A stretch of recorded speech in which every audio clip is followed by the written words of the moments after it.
Okay, sorry, I was just typing that in. Should be going live for people that wanted to see on Facebook. Give me a second. Okay. Leon, where's Irene? She's coming. She's indisposed at the moment, but she'll be here shortly. Okay. Oh, beautiful. Okay. So tonight we're going to be commemorating what I think was the life of one of the greatest leaders in our Jewish world. Now, to be honest, we'll be having an Australia-wide commemoration, at least Melbourne-wide commemoration on Thursday night. All the rabbis are getting together, the RCV, the Rabbinical Council, Victoria, and we'll be doing a beautiful tribute to Rabbi Sachs. But I thought I wanted to take an opportunity to do something special for our community. We normally have a shir tonight, and I think that a man that contributed to the Jewish world as much as Rabbi Sachs, I don't think that there were many in the last 20 or so years that achieved as much and taught as much and educated as many people as him. And not just teachings, but profound and incredible, meaningful teachings. So I think it's really apropos that we talk about this great, holy giant of a man that we were privileged to have and to get to, and the sudden loss of such a great leader of our people. It cannot be overstated how great of a personality he was. And one of the incredible things about him is that he never started off not from a rabbinical family, and not with the idea of going into the rabbinate, and not of the idea of becoming a Jewish leader. It was something that was thrust upon him, that he was pushed into. Interestingly enough, he was pushed into it by the Lubavitcher Rabbi, which for me, as a follower of the Rabbi, and he himself considered himself also kind of a follower of the Rabbi, although I think one of the great things that we could say about Jonathan Sachs is that many were able to claim him as their own. You know, they talk about Esther, Queen Esther in the story of Purim. What they say that is quite incredible about Queen Esther is that everybody felt as though Esther was theirs. Before Esther had announced that she was a Jew and people found out that she's Jewish, everyone would say, Esther, Queen Esther, she must be from our country. She must be from our religion or our place. And she kind of gave this feeling that she was one of you. She was part and parcel with you. So I think that's something significant about Jonathan Sachs, Rabbi Sachs, Rabbi Lord Jonathan Sachs, that he had this ability to make everybody feel as though he was theirs. He was theirs, whether you were, of course, he was Ashkenazic. I think that's no one's denying that. He was the chief rabbi of England. No one's denying that he was English. He was very English, at least in his accent. But from all streams of Judaism, he was very well accepted by almost all. And not only that, he was very well accepted and loved even by non-Jews. I don't think that there was many rabbis in the secular broader world in our generation that was so often invited to be part of big panels. Of course, we have plenty of Jewish thinkers, but as a rabbi, it's usually something which is quite rare, and a person that was so highly regarded. Actually, I have this the story of the shlucha. She spoke for us, one of the Sinai Anandas, and she says how she's the shlucha in Emory University, which is one of the big universities. I think it's in Atlanta, if I'm not mistaken. And they had this massive panel where they would bring down the Dalai Lama, and they wanted to bring together with the Dalai Lama three big speakers from the three main faiths, Christianity, Judaism, and Islam, to talk with the Dalai Lama on the topic of, the topic was going to be happiness. And this lady, her name is Mrs. Lipska, Miriam Lipska. She, of course, she heard about from the students. She's not on the faculty of the university. She's Chabad on the campus. And she hears about it from the students that are coming to her Friday night. She hears all about how they are, there's the Dalai Lama's coming. And all these Jewish students are so excited about the Dalai Lama. Most of them are American. They've barely heard about the chief rabbi. And she says, oh, really? Who else is going to be there? And they say, oh, yeah, there's this rabbi coming. Which rabbi? Rabbi Sachs. Wow, Rabbi Sachs is coming. He's going to be amazing. You're going to wait and see. And these are students that don't come from any type of Jewish background. They don't have much exposure. And they say, okay, whatever. And she says, I'm jealous of you. I actually would love to go and hear him. Anyway, she comes back and she says, these students came back. She says, the Dalai Lama, wow, whatever. He was nice. It was interesting to hear the Christian bishop and the Muslim philosopher. They were all interesting. But everybody, and this packed crowd of thousands of students, everybody loved Rabbi Sachs. He blew everybody away. So I just wanted to show you, I actually found a clip of that discussion. It's a long discussion, but I want to show you just a clip. Of course, today with the internet, everybody can find everything. There's no secrets anymore. So I will just want to show you one clip of that little talk, just so that to put it into perspective what I'm actually talking about. Well, where is it? No. Whoops. Okay, it seems to have disappeared. Oh, here it was. Okay, so this was okay. It's going to start with advertisements, so forget about it. Anyway, you could look at it. Look it up. Emory University Interfaith Summit on Happiness, and you see Rabbi Jonathan Sachs over there, and he basically blows everybody away. And that's what he did. He was a man of tremendous abilities to teach people of all types. Everybody learned from him.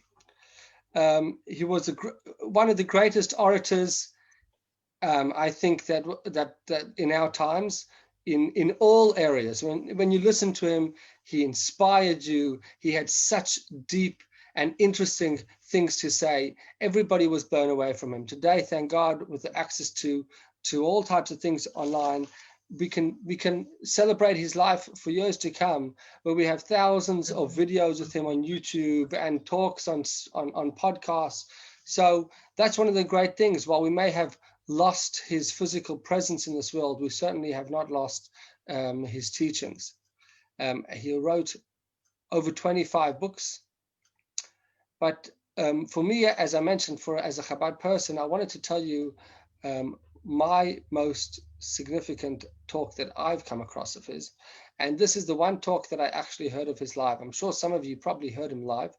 And this is where he says his story about what made him change his path from being a philosopher, a student of philosophy in Cambridge University, and trying to and joining the rabbinate. This is some of the details. And where he said this was, he was the guest speaker at the International Kinus Hashluchim, which, interestingly enough, he was the guest speaker every year on this Shabbat that's coming up now, Parashat Chayei Sarah. They have the International Convention of Shluchim throughout the world. And I think it was 8 or 9 years ago, I think it was 2012 or 2013, I think it was 2012, he was the guest speaker. And I watched it live, and I remember I was at the time studying, and I left because I wanted to see his speech. And it goes down as all his speeches, just incredible, but definitely for me as one of my favorite. But he also talks about his path to becoming a rabbi. And I say that it's significant because this week we'll also be doing the convention, but for the first time since this International Shluchim's Convention has happened, due to the circumstances that some of you may have heard of, a virus called coronavirus. I don't know if you have. If you have, then There's people talking about it. So because of that, it's not this year. We're not doing the convention in person. We are doing it online. For us here in Australia, it's going to be run through the night because that's the American times. Although we will have part of participation. Interestingly enough, they're going to be having a big Farbrengen going for 18 hours throughout the world. And when they made the big announcement about this kinnus that goes to thousands of rabbis throughout the world, the only country that was mentioned on that in that email was Australia, saying that we will be having a gathering starting in Australia and then continuing throughout the world. So for me, it was a nice thing to hear that the only country mentioned was Australia, because we're going to be starting the big Farbrengen this Saturday night, obviously because Shabbat comes out first over here. Now, therefore, I'm going to start with, I want to share a few clips. I feel like when you're talking about Rabbi Sachs, the best person to talk about Rabbi Sachs is probably Rabbi Sachs. So here is...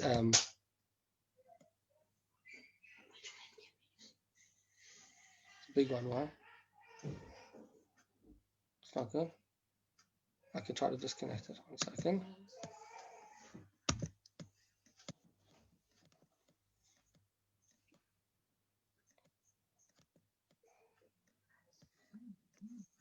Could you hear the sound?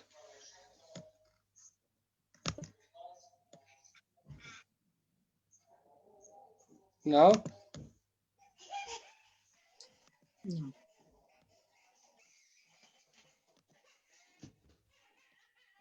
No. We can't hear anything. Okay.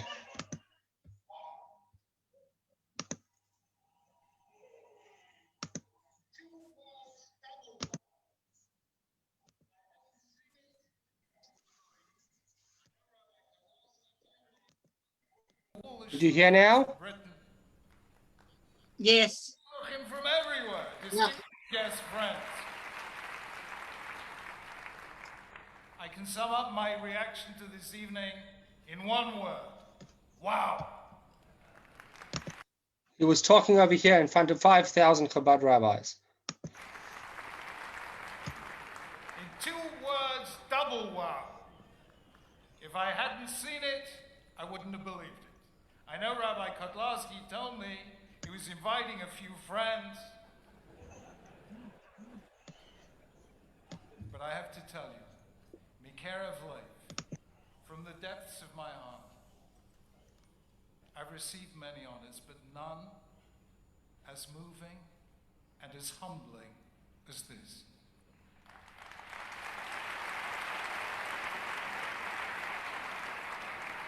Because you, the Shluchim, are among the most important people in the Jewish world today. You are bringing the Shekhinah to places where perhaps it was never seen before. You are bringing the Shekhinah into lives that never knew it before. And you are transforming the Jewish world.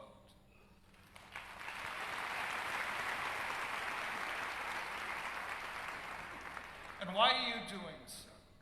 Because directly or indirectly, you have been touched as I was touched by one of the greatest Jewish leaders, not just of our time, but of all time.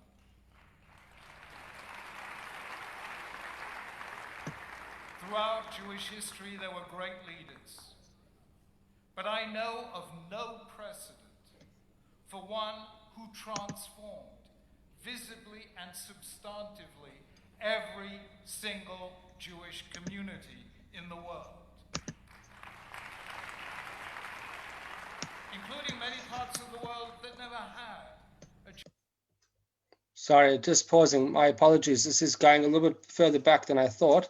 This is going to be, I wanted to get to his story. So where he says that he's... Jewish community before. And let me tell you a little story that sums it up. It happened 41 years ago. Elaine and I were on our honeymoon. We decided to go to the Swiss Alps. I had never been to mountains before. We went. We arrived. It was brilliant sunshine. The view was magnificent. The next morning, I opened the window and said, Who moved the mountains? They're gone. Then I looked again and I saw that they were covered in very low cloud. What to do? We'd come all this way to climb a mountain, and we couldn't go back without climbing a mountain. But we couldn't see more than 2 or 3 feet in any direction. We didn't know where we were going. We didn't know how when we got wherever we got, we'd get back. So I said to Elaine, it is very simple. We will sing Chabad Nigunim. She said, why are we singing Chabad Nigunim? I said, very simple, because if a Jew is lost anywhere in the world, Chabad will find them.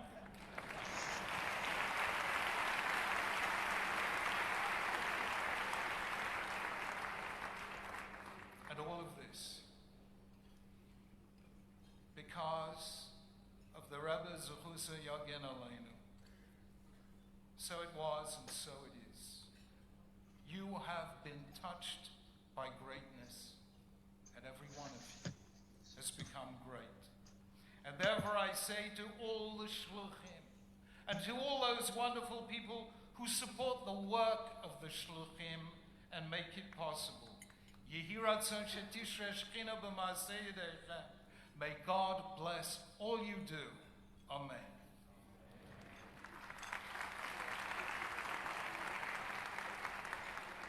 Friends, Rabbi Kudlowski asked me to tell you a little story, a personal one, of how the Rebbe changed my life.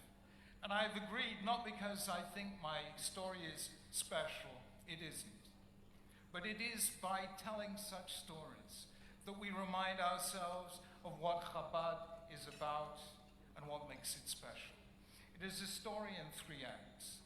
The first took place in Tovshin Chav Ches in 1968, Tovshin Chav Zayin, Tovshin Chav Ches, when I was a second-year student, a sophomore at university. I'd already encountered Chabad because Rabbi Shmuel Lew and Rabbi Feivish Vogel visited Cambridge. They were among the very first to go out to university campuses, and I was among the very first beneficiaries.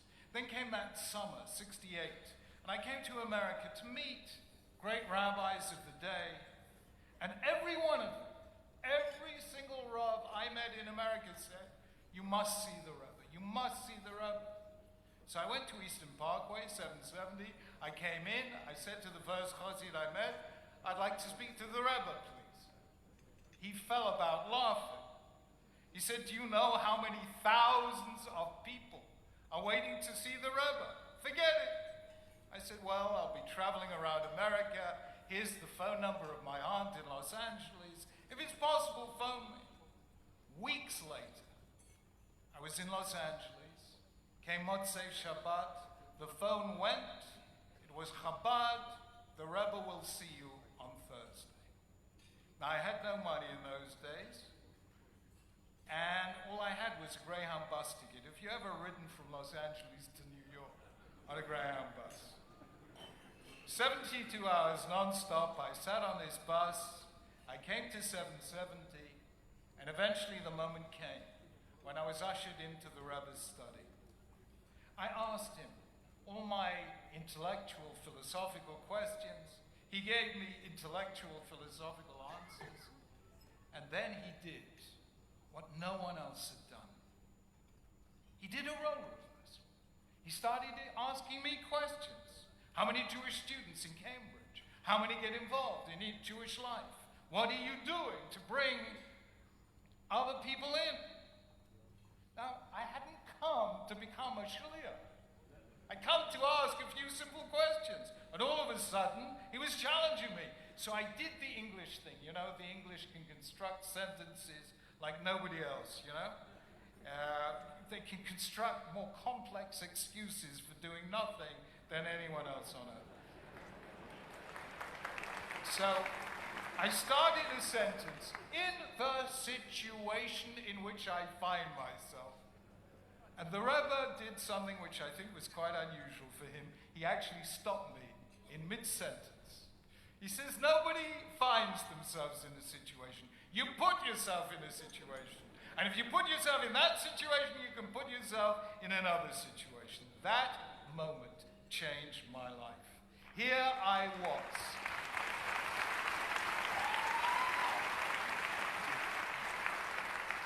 Here I was, a nobody from nowhere, and here was one of the greatest leaders in the Jewish world challenging me not to accept the situation, but to change it. And then that was when I realized what I've said many times since, that the world was wrong. When they thought the most important fact about the Rebbe was here was a man with thousands of followers. They missed the most important fact, that a good leader creates followers, but a great leader creates leaders. That's what the Rebbe did for me.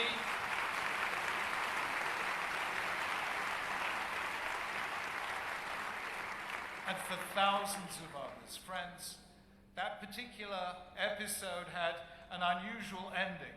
I was due to leave the States, go back to England on my charter flight on a Sunday at the end of August, beginning of September, I can't remember exactly when. So the day before on Shabbos, there was a big Verbrang, and the Hasidim told me, you're going back to England, take a bottle of vodka, go up to the Rabbi in a nigun during the Verbrangen, and he'll zog a l'chaim, and he'll take it with you, and that'll be the Rebbe's vodka. So in the middle of the Verbrangen, thousands of people there, I went up to the Rebbe and gave him to say a l'chaim, and he looked at me with surprise. He said, you're going? I said, yes. He said, why? I said, I have to get back to Cambridge. The term is beginning. He turned to me and he said, but the Cambridge term does not begin until October.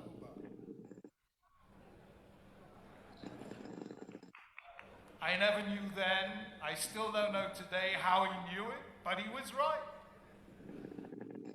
He said to me, I think you should stay for Rosh Hashanah. So he said, L'chaim, I went back. Everyone around me wanted to know, what did the Rebbe say to you? What did the Rebbe say? So I told them what the Rebbe said. I didn't know. If a Rebbe says stay, it's an applied thing. You say thank you very much. I didn't realize if the Rebbe said stay, you stay. So I stayed.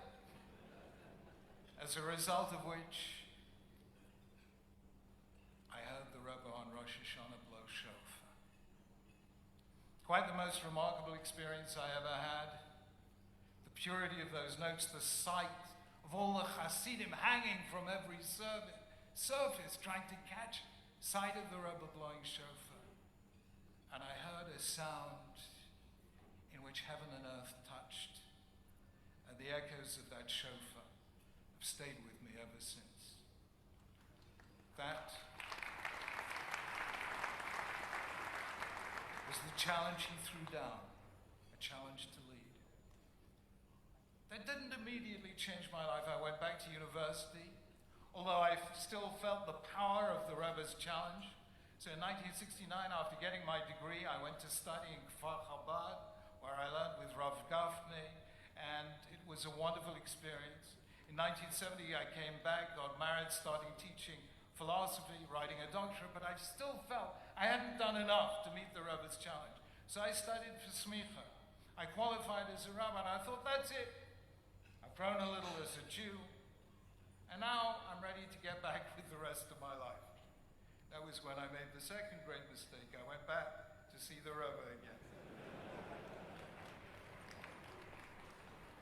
January 1978, my friends in Lubavitch told me exactly what to do. You put your question in writing, you give the Rebbe options, 1, 2, 3, and the Rebbe will tell you either 1 or 2 or 3. So I set out my options.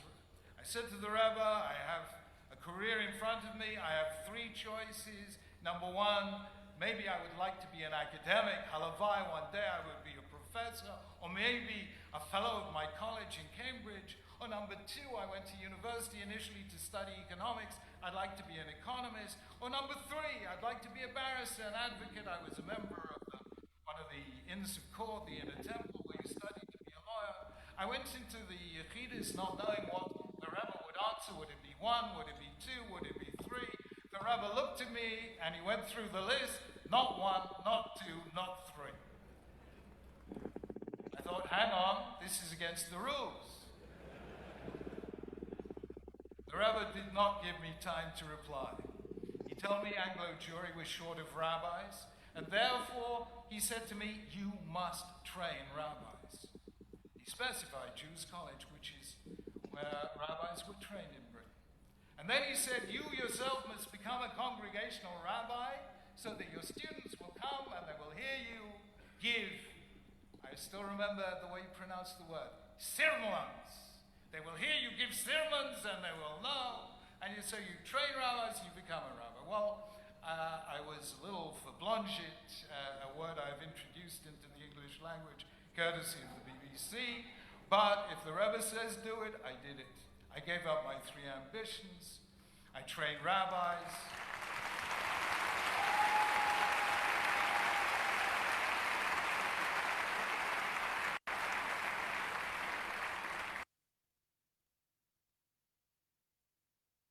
Okay, so that was the first little clip I just wanted to show you. It's not that little, but just his story of how he got into the rabbinate, and how the Rebbe had that impact on him, and made him change his path. And I think that it was a very good choice. Thank God that we have him in the rabbinate, and I think he's given probably more than almost any other rabbi, pulpit rabbi in our times. So it's a great thing that we have him. But I want to talk about 2 points that he often speaks about that the Rebbe said to him.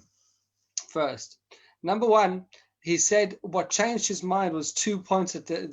One major point is he said, I came here and I came to ask the Rebbe questions. He'd been to see many leaders, but what changed is now he was the first leader that actually asked him questions. And of course, what was the question? He says, what are you doing for Judaism? What are you doing for Judaism in Cambridge? And I think this is an important point. Give me 1 second. What are you doing? What are you doing for Judaism? And I think that's a lesson to everybody else, that we always have to think, what are we doing for the Jewish people? The Jewish people, the small people, and we always have to be looking out for each other. The other thing I wanted to point out is that we have to think about who it is that we are trying to, what are we trying to achieve? Are we here to achieve something? And what it is that we can achieve? And sometimes that we think, he thought he was going to become a philosopher, but sometimes you have to think different and bigger and think in a much grander terms. And I think that the Rebbe actually had that in mind for him. Being part of a member of the Cambridge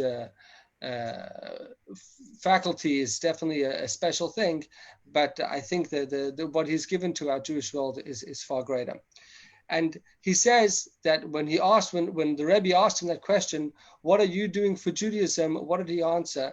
He says, in the situation that I find myself. And he said for them, that was one of the great major differences in his life, that he said, the Rebbe interrupted him and said, you'd never find yourself in situations, you put yourself in situations. If you put yourself in one situation, you could put yourself in another situation. And that concept that Rabbi Sachs, I've heard him say that numerous times, many times, and quoting the Rebbe. But for me, that whenever I get stuck in a situation, I remember those words and I think, I'm in a situation, whatever the situation is. We've been recently in the situation of coronavirus. We didn't put ourselves, we couldn't put ourselves in the situation, but we could decide on how we're going to react to the situation.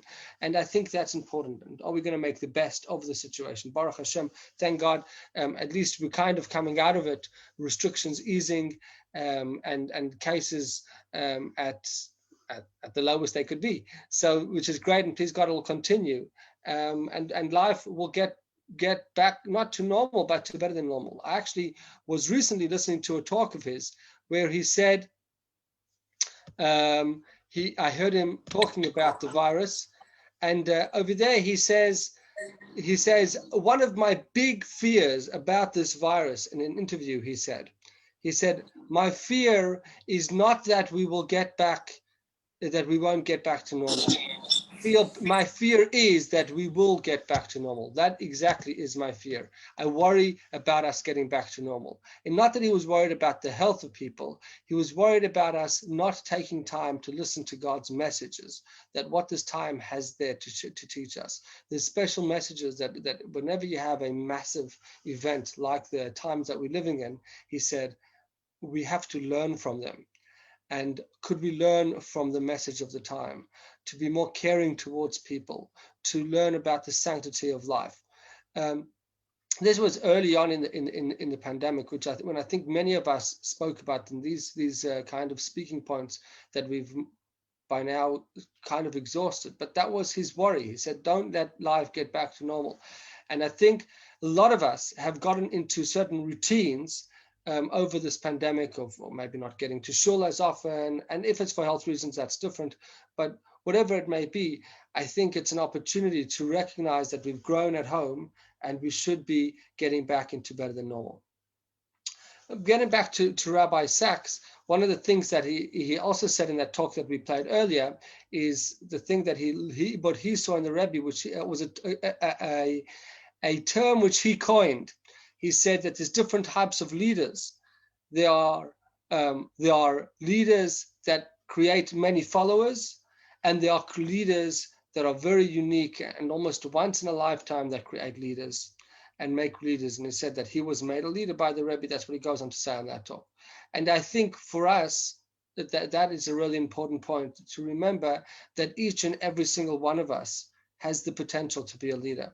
A leader means not that we have to become the next prime minister or that we have to become the next member of parliament or rabbi or whatever it is. A leader means doing something meaningful for our families, for our communities, getting involved and making sure that things grow. You don't have to be in the position of leadership, so to speak. You have to act like a leader, make things happen. It's as simple as that. And I think that's a really important thing. Can we find ways to make things happen? That's the lesson that I want to look at over there. Now, as I said, I want to show you a couple more clips that I personally like. There's one clip where one of my favorite talks of his is the talk that he gave at Sinai in Darba. Sinai in Darba, for those that are South African, or even if not, you may have heard, it's one of the biggest annual Torah conventions where they bring some of the greatest speakers. And several years ago, he was brought as one of the speakers for Sinai in Darba in South Africa. And one of the things he speaks about over there, and I didn't go through the whole talk, is actually the mourning of his father. And unfortunately, we have lost Rabbi Sachs at a way, way too young age. He's 2 years old, and he was in the prime of his teaching and his leadership. And it's just such a sudden shock that he was taken away. But this little clip, he speaks about how he was going through the mourning of his father. And just a little anecdote. And also it's nice to hear he is a great storyteller and great joke teller. So I just want to share the screen another few minutes. As I say, it's more about listening to him and doing it as a community. I know that we could all go afterwards and watch clips of him, and we should, but doing it as a community is also a nice thing. So I'm going to share this clip with you as well.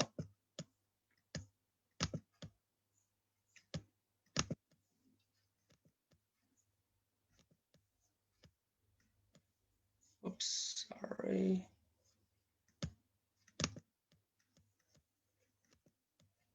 Can change your life. One act can change your life. One of the really difficult experiences I went through, and maybe some of you went through it as well, was sitting shiva. Sitting shiva for my late father, Oliver Shalom. My late father had not an easy life. He came to Britain as a refugee, as a young kid from Poland, had to leave school at the age of 14. My apologies. By earning a living, never had an education, not Jewish, not secular. He spent his whole life in a... Sorry, I have it on fast forward. My apologies. 1 second.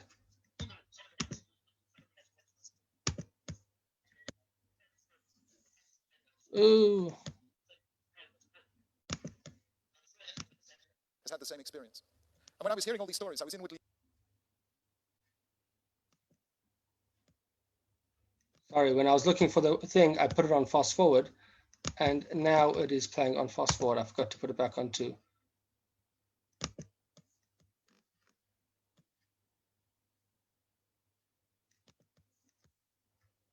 difficulties I went through, and maybe some of you went through it as well, was sitting shiva. Sitting shiva for my late father, Oliver Sholem. My late father had not an easy life. Came to Britain as a refugee, as a young kid from Poland, had to leave school at the age of 14 to help the family by earning a living. Never had an education, not Jewish, not secular. He spent his whole life in a little shop selling schmutters in London's East End. Wasn't an easy life for him. Never had any opportunity. When he died, and I sat shiva, Rahman al-Islam, people, some of whom I hadn't seen for 50 years, some of whom I didn't recognize at all, would come up to me and tell me stories of kindness my father Oliver Sholem did, of favors, of help, of support. And I'm sure anyone who ever sat shiva has had the same experience. And when I was hearing all these stories, I was inwardly weeping. I was thinking to myself, why did you wait till now? Why didn't you tell him that when he was still alive? If only he had known what he meant to you, maybe his life would have been a little easier. And then I suddenly realized that's how life is. You never really know how much of an impact your acts have on others, but they do. And the truth is the exact opposite of Shakespeare's Mark Antony, who said the evil men do lives after them, the good is oft interred with their bones. The exact opposite is true. It is the good that we do that lives on after us, and it is the most significant thing that does. Friends, the good we do changes lives. The way Sarah Kestenbaum changed Stephen Carter's life, the way we all can change a life by one act of kindness or help or the kind word or a simple invitation to one who is lonely or a visit to alleviate the sufferings of someone who is sick or lift the distress of somebody who is sitting shiva Rahman al-Islam. That changes lives. And I come back to the question with which I began. Why did God make the Jewish people so small? And the answer is because God wanted a people to know that every one of us counts. Every one of us matters. Every one of us can make a difference. And this I learned from David Baum. David, who changed so many lives, nonetheless went around telling this story, a famous story actually. It wasn't his own. He picked it up from an American anthropologist called Lauren Isley. But he made it his story. He used to tell everyone the story of an old man who's walking along a beach one day, and he sees a young man surrounded by starfish that have been left stranded by the retreating tide. And one by one, the young man is picking up the starfish and throwing them back into the sea. And the old man looks at the young man and says, "What are you doing, young man? Look at them. You can't save them all. And even if you were to save every single one of them on this beach, they're all the ones on the next beach and the next beach. You can't make a difference."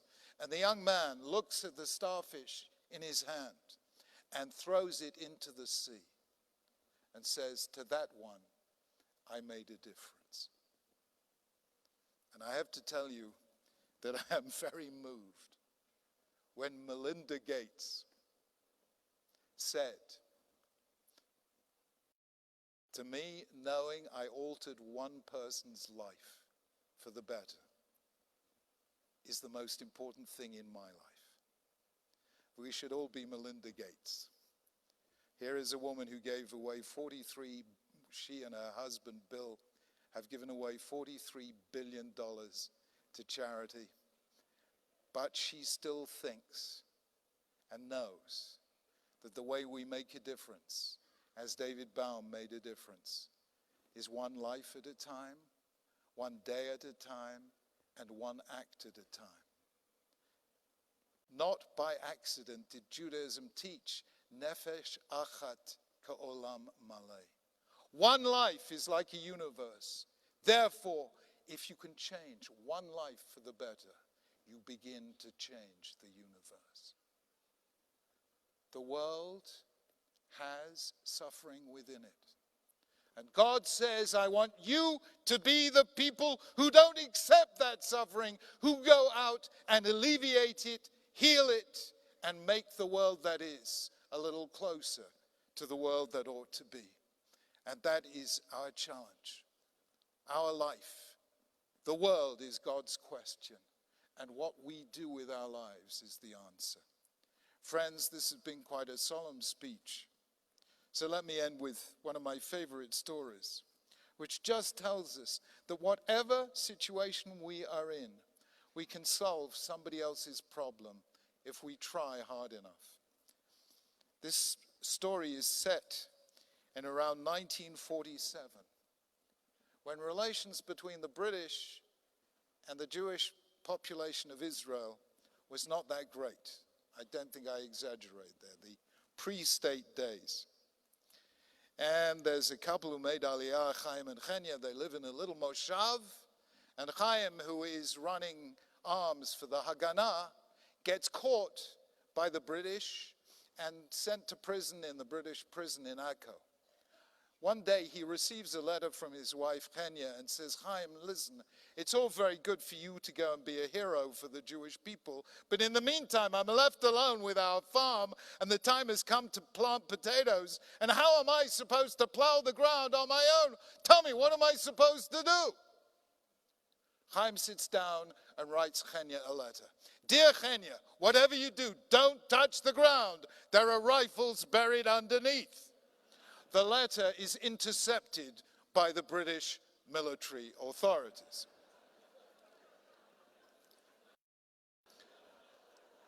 The next day, the entire farm is overrun by British soldiers. They dig up every square inch of ground. They do not find one single rifle. Disconsolate, they return to base. The next day, Chaim writes to Chenya, Dear Chenya, now plant potatoes. Let's plant potatoes and heal the world.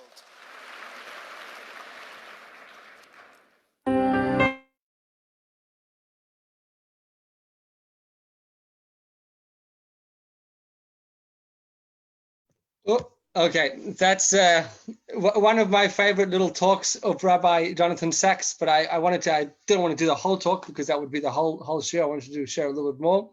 That talk is, you could search it, Sinai and Daba.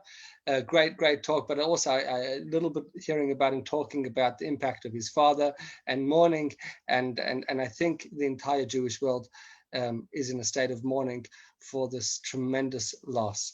So just to hear the words from him is a little bit different, and also reminding us some important messages and jokes in his own unique and special way that he was able to do. I want to leave you with a few thoughts that you know, I listened and read several things from Jonathan Sachs over the years. I think we all have gained knowledge, or there's so much that you can, and thank God, you know, the last years more and more has come available. Many of his old talks have come online. And I want to just dwell on a few points that really make a big statement. We know, I remember the one time that he that his speech, I think one of his most famous talks was, I don't know exactly when it was, somewhere in the 2000s, maybe 2007 or something. I should have looked this up beforehand. I actually tried to find this talk when he was talking, I think, in front of the Queen. And he was talking about Steve Jobs, and I think it was actually could have even been just after the passing of Steve Jobs. And he said that maybe it was before his passing, Steve Jobs came out with the two tablets, the iPod or the iPad and iPad 1 and iPad 2. And he said that this generation will be struggling from something which is called the I. We're all about iPod, iPhone. And he said that he felt that one of the major issues that we're suffering from and struggling from is the focus on the I, instead of the focus on the we. And if you look into his talks, he speaks about this concept often. Several times, quite often I've heard it from him. So much so that his last book, Morality, I haven't read the book, but I've read excerpts and heard excerpts of ideas over there.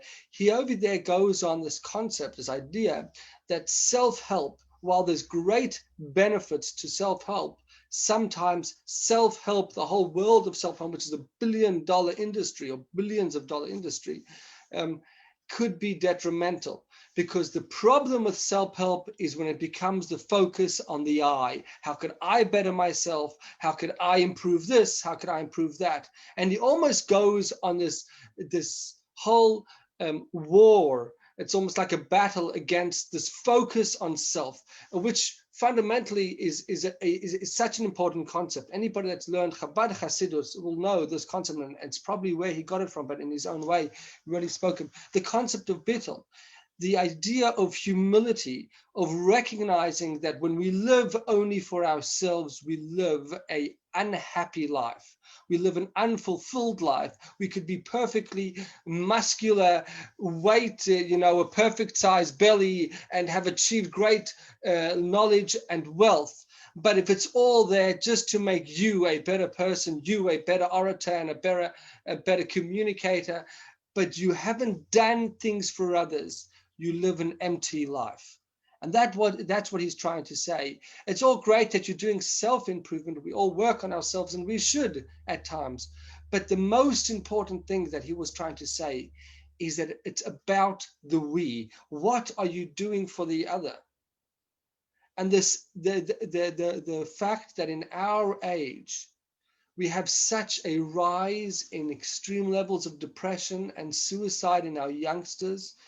He said that it was because of this change and this focus on the I. It was all about my improvement and less of the focus on the we, how we can improve others. And it's all about taking those moments to say, what am I doing for somebody else? And that could be so important. That was one incredibly important message that I've seen numerous times from him.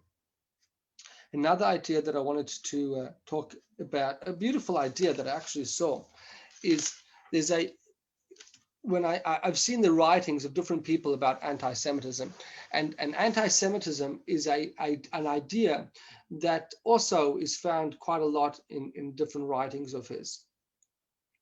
And one of the most famous articles that I think he has is when he describes the lack of logic and rationale behind the concept of anti-Semitism.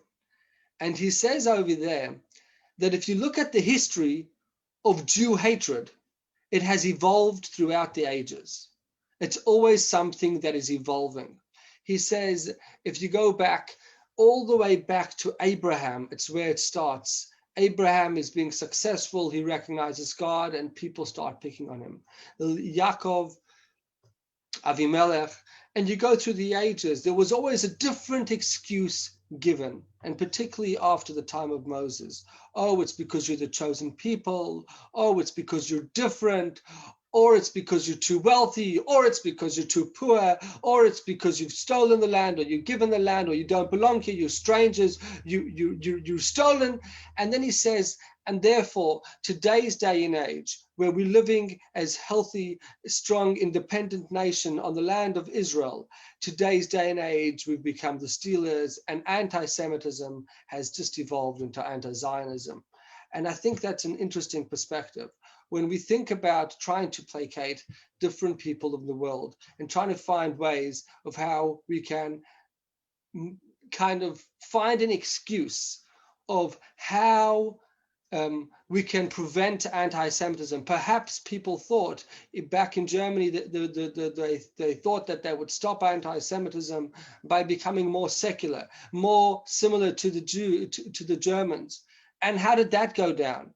There was times that they thought that they had to integrate more with the people. They thought that it was, even now the state of Israel, we think that by having the land of Israel, anti-Semitism, it's because we're strangers and we're eating of other people's land. And then when we leave Europe and these places, it will go away. No, it will just evolve into something else. And this is the thing. So what's the answer?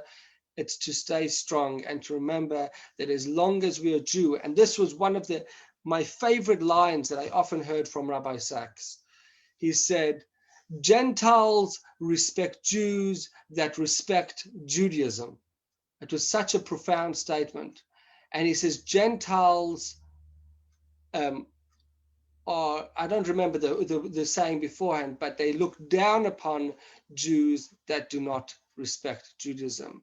And he talks about how the story that I also heard numerous times from him, that once he was caught without a kippah on at university, and somebody was worried. One of his professors comes up to him and says, where's your kippah? Is everything okay? Was so worried that he'd lost his faith. And he realized that this person respected him because he was respecting his Judaism. And he got worried when he wasn't respecting his Judaism. So that's another really important message. That anti-Semitism, we don't have to change ourselves. We actually have to be stronger. The more we stay true to our own Judaism and our own beliefs, we will. That's the best antidote against anti-Semitism.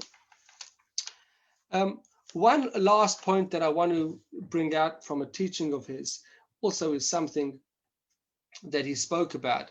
With going back to the I concept, he says that also the way that a person finds respect and is successful, he says, is usually when a person has somebody in their life that believed in them more than himself. And he said that, and I heard in some of his talks, that the person he felt initially did that for him was the Rabbi, that the Rabbi went and pushed him, what are you doing for life on Cambridge? And then the Rebbe pushed him into the rabbinate, something that he didn't think that he could do, and he pushed him to become a teacher in Jews college. And when he thought that he might be getting the position of chief rabbi, the Rebbe believed him. And he also spoke about his wife, Elaine, always believing in him. And that's what we need. We need people to believe in us. But when we give to others, other people will give back to us. We'll get that feedback and we'll be able to go forward. And there's a famous concept line that I heard quoted from him, which is a statement from the Talmud, which is Ein chavish matir es atzmai. If you're trying to just self-improve and prove yourself all by yourself, you'll get stuck, because while you're imprisoned, you cannot redeem yourself. You need people from the outside. So the answer to that is, if you're in a doubt, if you have a situation, look for help and for guidance. And people that believe in you and trust you will help you see your true strength and qualities. There's so much more that we can do on Rabbi Sachs, as we know. There's thousands upon thousands. I want to dedicate this hour tonight to him. I think it was maybe 1981 or sometime in the 1980s, there was this program on BBC. We know that Rabbi Jonathan Sachs was hours, and I think he was every week, and then he even had daily podcasts, a daily minute of 3 minutes of inspiration at a certain time on BBC. BBC really liked his talks. But I think it was before he was even chief rabbi that he was on a program in BBC where it was called something like, I tried to find it, but I couldn't actually find it, but I have a clip on my phone that somebody did send me, which is where he's saying that if he was stuck on an island and he was able to choose one song to go with him, to be with him, he says that, which song would you choose?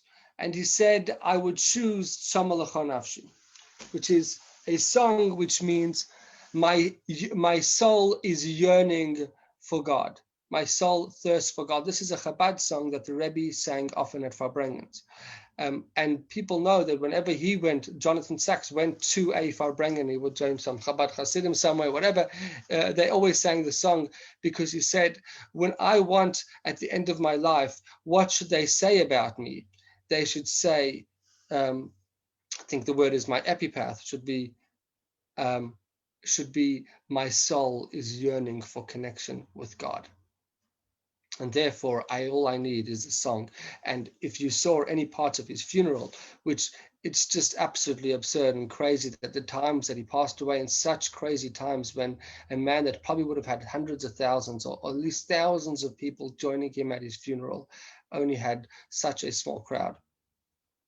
I'll see if I can quickly play that clip of you, what you're saying. And I want to play, if you have a moment, a actual video of what he would be referring to, of where the Rabbi actually sang it, which is quite something extremely powerful.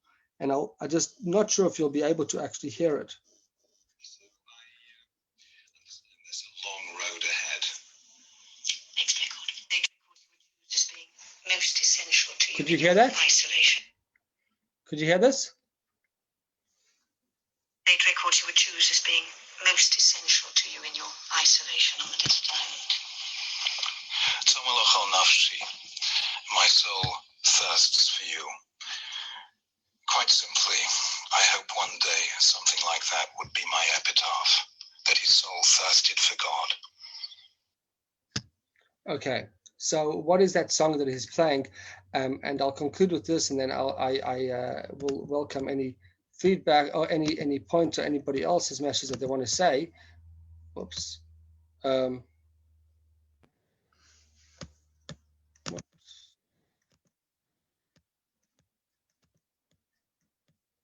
And this is the song that he's referring to. It's a very powerful song. And here you could see the Rabbi singing it out of Avrangan.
Okay, so I think that's one of the most famous songs of the Rebbe. The Rebbe actually taught that song to Chabad Hasidim, and it was appropriate that they played it. This one of the Chazanim actually sang it at his funeral on Sunday.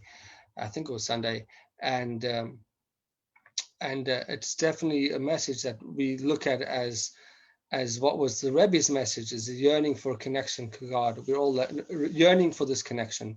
And certainly was the message that Rabbi Sachs said that he wanted to. Interestingly enough, I believe it was 1981 when he had that interview. And that song that we just played was a video from 1980. So perhaps he had seen that. This yearning desire that we all are yearning to connect to the great, to the beyond, to God. And I think if there was a person, one of the people in our generation that surely gave us an opportunity to connect to God in a dynamic way, and a very powerful way. And one of our great teachers was certainly Rabbi Sachs. And may this share, this discussion about his life, may his life be Yehei Zichroi Baruch, may his memory be blessed, and may all his teachings and all the great things that he's done be a blessing for his own soul, for the soul, for his family, for his community. We are, as part of the Commonwealth, also members of his community in that sense, and let us take to heart those lessons that he has inspired us with, and his legacy and teachings, that we should also ourselves continue to be leaders and teachers in our people and strengthen our nation. And please God, we should be reunited with him with the coming of Mashiach. May it be speedily in our days. So that ends our formal discussion tonight. And if anybody now would like to say any comments or ask any questions on anything that I said, feel free. But also feel free to leave if you want to. Thank you so much for joining. Thank you so much, Rabbi Mendel. That was beautiful. Thank you very, very much. Thank you. Shkoyach, Rabbi. Thank you. Very special. Okay. Thank you. Thank you. Thanks for joining. Thank you, Rabbi. That was very, very, very Inspiring. interesting and inspiring. Thank you. Thank you, Irene and Leon. Thanks for joining. Thank you, Yochanan. Thanks for joining. Thank you. Okay. Have a good night. Thank you. Good night. Good night. Bye.